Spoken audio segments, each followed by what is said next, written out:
ಹೋಬಳಿ ಚಿಂಪುಗನಹಳ್ಳಿ ಗ್ರಾಮ. ಈ ಭಾಗದಲ್ಲಿ ಶಂಕಾಸ್ಪದ ಹಾಗೂ ಕ್ರೂರವಾದ ಹತ್ಯೆ ಪ್ರಕರಣ ಬೆಳಕಿಗೆ ಬಂದಿದೆ.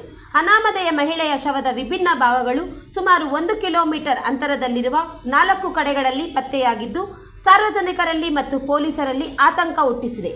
ಚಿಂಪುಗನಹಳ್ಳಿಯ ಹಳ್ಳದ ಬಳಿ ಒಂದು ಕೈ, ಮುತ್ಯಾಲಮ್ಮನ ದೇವಸ್ಥಾನದ ಮುಂಭಾಗದಲ್ಲಿ ಮತ್ತೊಂದು ಕೈ, ಚಿಕ್ಕವಳ್ಳಿ ಮತ್ತು ಮಾವತ್ತೂರು ನಡುವಿನ ನಾಲೆಯಲ್ಲಿ ಮತ್ತೊಂದು ಭಾಗ, ಕೋಲಾಳ ಹೋಬಳಿಯ ಕಂಬದಹಳ್ಳಿ ಅರಣ್ಯ ಇಲಾಖೆಯ ರಸ್ತೆಯಲ್ಲಿ ಇನ್ನೊಂದು ಕುರುಹು ಪತ್ತೆಯಾಗಿದೆ. ಈ ಬಗ್ಗೆ ಕೊರಟಗೆರೆ ಹಾಗೂ ಕೋಲಾಳ ಪೊಲೀಸ್ ಠಾಣೆಗಳ ಪೊಲೀಸರು ಶೋಧ ಕಾರ್ಯಾಚರಣೆ ಆರಂಭಿಸಿದ್ದು, ಪ್ರಕರಣವನ್ನು ಗಂಭೀರವಾಗಿ ಪರಿಗಣಿಸಲಾಗಿದೆ.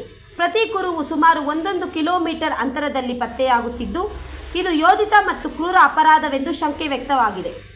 ಸಾರ್ವಜನಿಕರು ತಮ್ಮ ಪ್ರದೇಶದಲ್ಲಿ ಯಾರಾದರೂ ಕಾಣೆಯಾಗಿದ್ದಾರೆ ಅಥವಾ ಅನುಮಾನಾಸ್ಪದ ಚಟುವಟಿಕೆಗಳ ಬಗ್ಗೆ ಮಾಹಿತಿ ಇದ್ದರೆ ತಕ್ಷಣವೇ ಹತ್ತಿರದ ಪೊಲೀಸ್ ಠಾಣೆಗೆ ಮಾಹಿತಿ ನೀಡುವಂತೆ ಪೊಲೀಸರಿಂದ ವಿನಂತಿಸಲಾಗಿದೆ.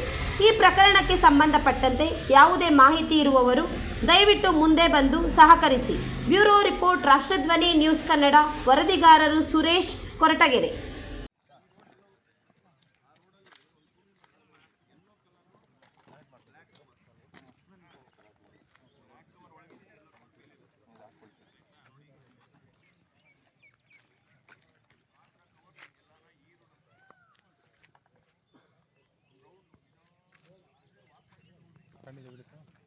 ಏ ಅಪ್ಪೆ, ನಿಮ್ಗೆ ಹೇಳೋದು ಹೋಗ್ಬಾರ್ದು, ಅಲ್ಲಿ ಅವರು ಸೋಪದಾರೆಲ್ಲ